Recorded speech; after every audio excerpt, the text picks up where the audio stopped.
Hey guys, it's me Arthur and you're watching How to Draw Creepy Creatures.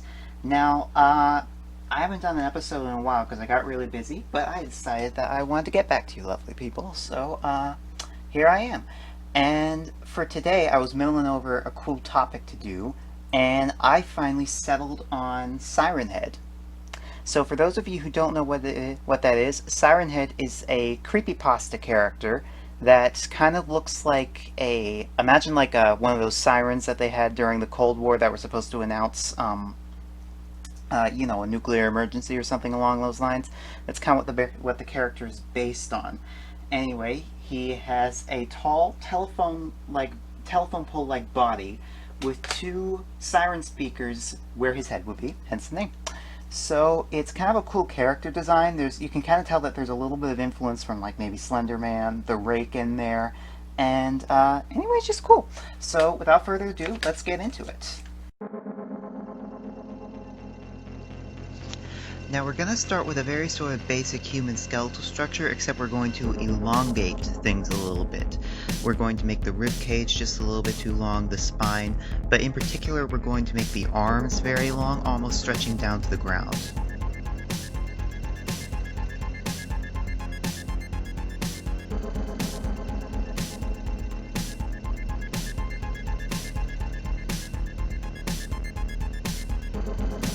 Now remember that his siren speaker heads have teeth, and one of them has a long tongue coming out, so you can add that if you like.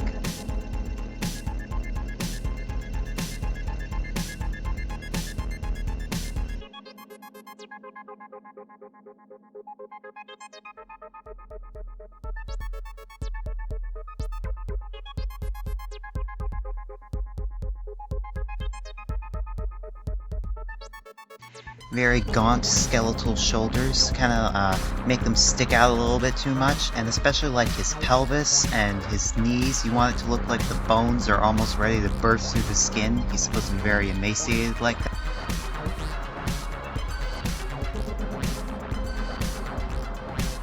Let's do a lot of detail on the ribs.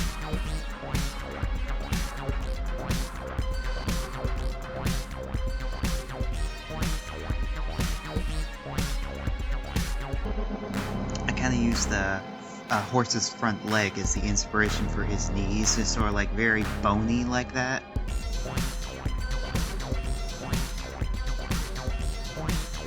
You remember the basic shape of the character, the Pale Man from Pan's Labyrinth? That's a very good reference to use for this.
Add the wires.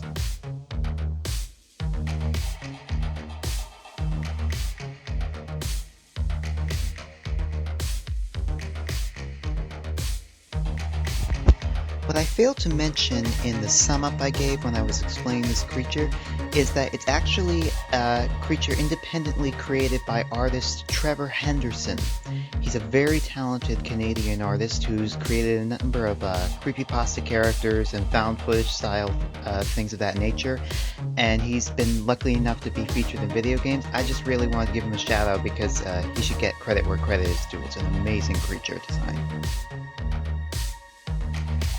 What I think is really interesting about Siren Head and characters like it is that when you're looking at monsters, creepypasta characters, cryptids. There's a lot of psychological aspects of it that you can kind of apply to it. And this doesn't just include Siren Head, but creatures like werewolves. There's some obvious ego versus id symbolism in there. Frankenstein, the spear of death. Vampires are repressed, violent desires inside human beings. And what I think is interesting about Siren Head is that there's really a lot of, like, as I mentioned before, Cold War symbolism in it, such as the personification of the arms race, you could say, where the warning system actually takes on sinister characteristics in itself. And there was actually a lot of discussion about movies from the 1950s that featured robot-like characters and things of that nature, because it was almost like we were becoming so technologically advanced that we were afraid where we were going. It was almost like we were being symbolically eaten by technology. And I feel like with Siren Head, with the wires coming out of him, the obvious human mechanical hybrid aspects of him, you can kind of see that a lot in his character design. Okay, so that's the basic sketch, and next time I will show you guys how to, like, ink it in to get some better details, and then maybe we can, like, I used Copic markers. It's like I did some, like, a little bit of shading here and there just to know where we want the shadows to go, but once we get that done, then we can get some really dramatic details. Okay, like, share, and subscribe, you guys. My email address and link to my Patreon page are in the description. You can also follow me on Instagram, and if you have any questions or comments about the show, just feel free to leave it in the comments, and I'll be sure to get back to you.